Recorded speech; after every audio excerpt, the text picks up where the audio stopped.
I'm ex-Muslim. You're ex-Muslim. So what? Why are you coming here? Because so many people are accepting Islam. Is that is that why you're coming?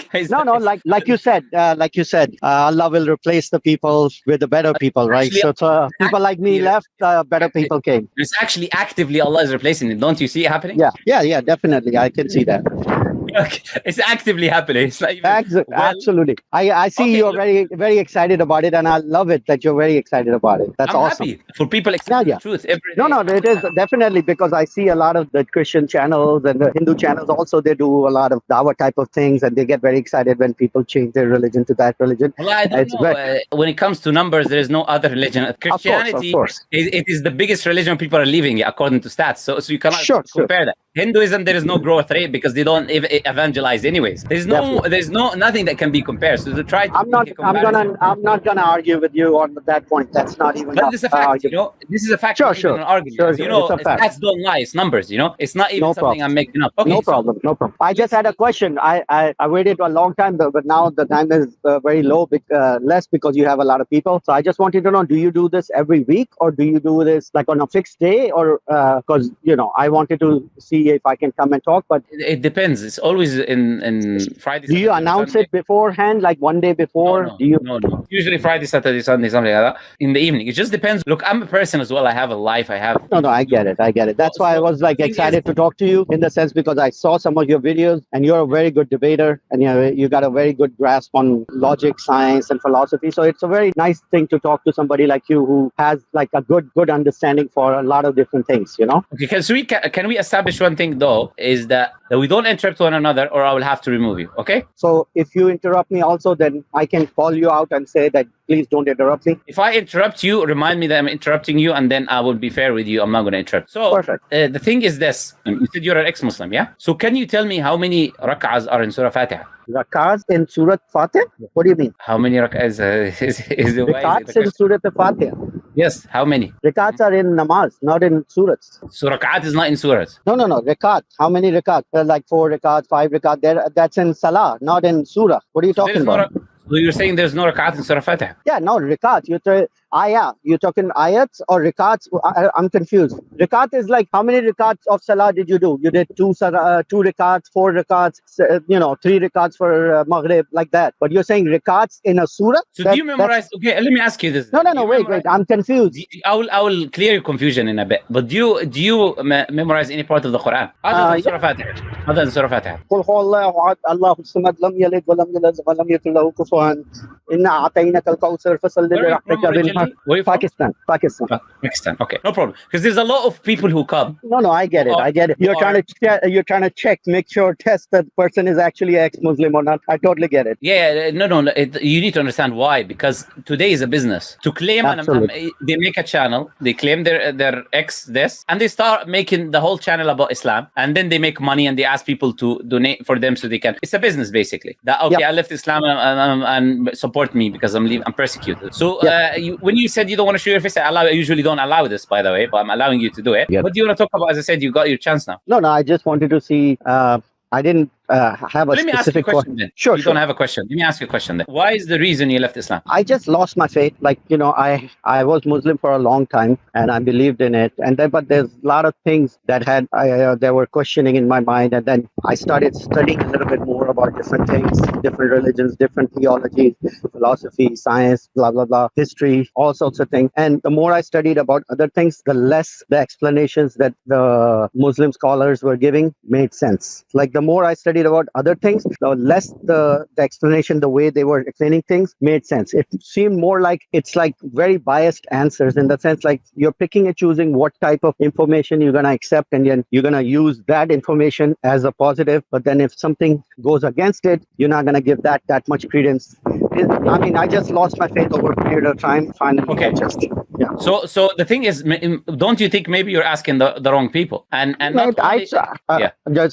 asked a lot of scholars. I have conversations with lots of muftis, sheikhs, a lot of learned scholars. I went to. I think you're in US, right? I'm not in the US. No, I'm in the UK. Oh, you're not there. If you're in the US, there's actually big organization, ISNA, ICNA. the huge Okay, it's organizations. better if we don't mention names. I would appreciate it. No, these are big organizations that I know. they have conferences and all that stuff. So, I go there, I talk to sheikhs. I've literally did everything I could to, even right now, what I'm doing right now is my effort to be like, maybe I'm wrong. Maybe I got the wrong information. Maybe you can explain certain things that I have. So I've talked to a lot of scholars, and I'm not saying in that sense like everybody's correct and they gave me the right information. Sure, I might have had some wrong information and all that, but I did do my part in trying to study and try to establish what I'm getting the information is correct or not. Okay. Now, the reason I would say is you're asking the wrong people is because the questions that people come with, clearly you can see, not only on my channel, but in other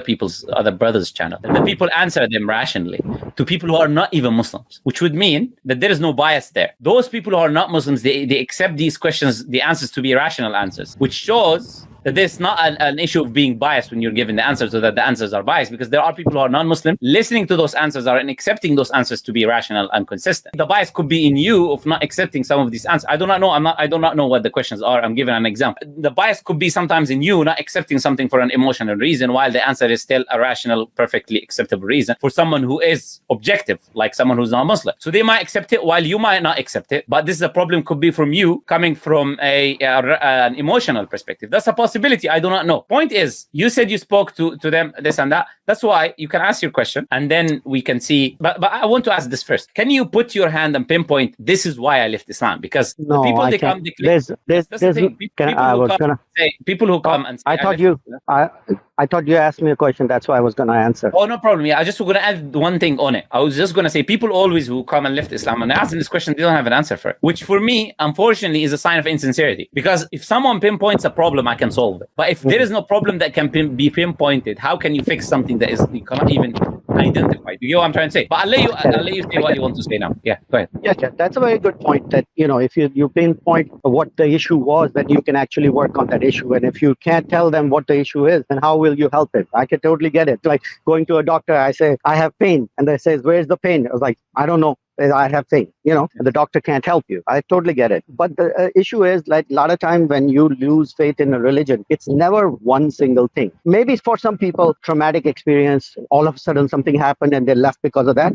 I can understand those people. But a lot of people, I understand, leave the religion. It's not because of one specific issue. It's a multiple of issues over a period of time that adds up as a cumulative case. And that's what basically makes it. Yeah, okay. Let me ask this then. What would bring you back to Islam? Let me ask a different question now. Yeah. So I'll ask you differently. Yeah. Because there's many reasons to leave. Okay. What would be the turning point for you to come back to Islam? Or you've determined that you're not going to come back to Islam? No, I've not determined that. Of course, that would be insincere. If the truth is revealed in front of you, then you would be stupid not to accept it, Okay. And of course, I understand that. And that's a very difficult question to say, what would bring you back to a religion, right? Were you listening to the stream earlier? I listened to this stream because I was waiting in the back stage. So I listened to. You heard when I was talking to the person when I showed him. Sure. The prophecy. Sure. But do you understand, like that person, what's his name? The American, the Christian person who became Muslim and all that. The things that you told him, the prophecies of the Prophet and the Burj Khalifa and all that. I mean, for a person who hasn't heard these ever before, they sound very impressive. For people, just let me finish. I understand you want to respond to it right away, but just be patient to listen to the other person also. I understand to them when you tell them that right off the bat, like, Hazrat Muhammad said something about India and Islam is going to go in Pakistan, in Egypt. You have a very good fast way of explaining these things, and it sounds very impressive to them. But for people who have been in Islam and have literally heard all of these all their lives and actually listen to the counterpoints for it also, it doesn't seem that impressive. So I understand. I heard the whole stream, this prophecy for this and the Romans and the Persian prophecy. I've heard all of these prophecies and all that, and I've heard the counterpoints to it also. So you have to understand, when you're telling them that these are the prophecies, they don't know what the counterpoints for these arguments are. Okay. One thing I want to say as well about interrupting, cannot spend a very long time as well, right? Because otherwise it would be a monologue. I'll try not to spend a long time. But again, you just made my point. If it is amazing for someone who never heard it before, that means that an objective person recognizes the truth within them because he does not have a baggage. But when someone has a baggage already, then of course he does not recognize the magnificence of something. As they say, the people who've got a blessing, they do not recognize it until they lose it. So the people who don't have the blessings are those who would recognize has the blessings more than those who are enjoying within it. Now, you claim there's counterpoints. Why is the counterpoints to the prophecy about the Romans and the Persians? Go ahead. I'll give one example. We're not going to go into all of them, but we'll give one example to show that how what you're saying is not true. What are the convincing counter arguments to the Romans and the Persians? Okay, so I'll go back to what you just said first. You said that person, when you tell them and they were impressed, they are objective about it. How did you know? I'm sorry, I apologize for interrupting you, but let's focus on the question, because then you will say something, I'll say something, you'll say something, and we're not going to end this. Let's focus on the topic, the question, on the claim that you made. You said, let's have a conversation of substance. Not why he did it, why he didn't do it. Let's have something of substance. You said there's a counter argument that he did not hear. This was your argument initially. That's why let's focus on that. Why is the counter argument for the Roman and Persians and the prophecy of Prophet Muhammad? Now, can I answer? Please, yeah, of course. Okay. Now, I didn't say you cannot. I just said question, no. Yeah. What I was trying to explain is you cannot make certain statements and then you jump to your question.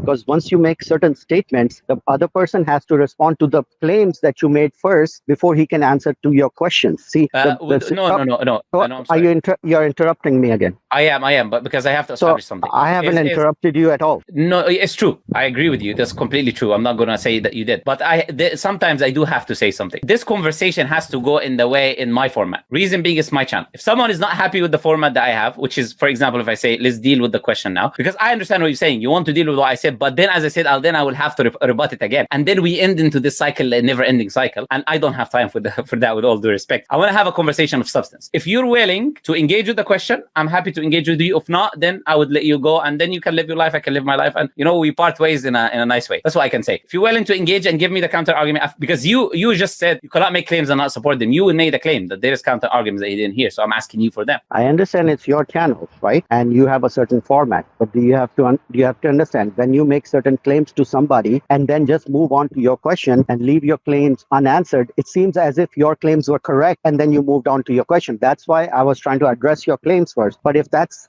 your format, that you're going to make a claim, you're going to say, this is how it is. And then you say, oh, let me ask you this other question. And then you leave the other part just there. Then I understand that's a totally different format. And we can part ways at a very nice, cordial way. I really had a fun talking to you, because it's not about you don't have argument. No, I have, but I don't want to argue with you on that way this type of format that you have. Because you're saying that you can say whatever you want, but the other person has limits on what they can. They have to say it according to how you say it, but you are allowed to say whatever you want, make certain claims and not be challenged on your claim. But then you'll jump onto the question and then you want the other person to answer that question that you asked and leave all of your claims that you made on the table. That's not how it is. I'll give you a chance now to establish the claim that you made, that there are counter arguments that he did not hear. No, that's not the claim. My claim was... You didn't say that. No. That's your question. The second question that you jumped in. My question to you is that do you have a counter argument to the Roman and Persian prophecy? Yes. Can you explain what the Roman and Persian argument is? The argument is Muhammad... You said you heard it. Yeah, I heard it. I'm just summarizing it. Your argument is there's a land, Persian and Roman, okay? There's a war. Prophet made a prophecy that they have been defeated, but in a few years, the Persian will be the one that's going to be defeated and Roman will take over. That's the prophecy, right? And in a few years, they took over. That was it, right? That's the big prophecy. I'm asking for the counter argument. Yeah, so the counter argument, how is that a big prophecy? If I just say Ukraine and Russia just fought, and a few years later, Ukraine will be victorious, how is that a prophecy? I appreciate your amazing response. So I'll let you go now. It was a pleasure talking to you. And, thank you very much. Really had a fun time. Thank you. Bye. No problem. And this is the thing, you see, brothers and sisters. They make a claim, and then when you pinpoint them, okay, what was the counter argument? The counter argument is, this is your big prophecy? What a great counter argument. What a rational response to what we've established already of saying that this time-bound, time-specific prophecy about the two major empires of the time, that of an empire that was about to be decimated, right, of how they will come back, it is just, oh yeah, is this your big prophecy? Do you see, brothers and sisters? Wallahi, this is a sign for us. I'm happy he came and we give him a little bit of a chance there. It's a sign for us to see the blind hearts of certain individuals. As Allah says, كَلَّا بَرَّانَ عَلَى قُلُوبِهِمْ. The dirt has covered their hearts. They don't see the truth, from the sins, the amount of sins that they do in their lives. So, subhanAllah, is like, even if we show him the sun, like this sincere brother who us, may Allah reward him, who heard the prophecy. He's objective. He's coming from a perspective where no one is brainwashing him with nonsense. He's listening as an objective person. Of course, prophecies are clear-cut, amazing. So, of course, he sees the amazingness of these prophecies. And subhanAllah, some people are just blind, and Allah guide us all,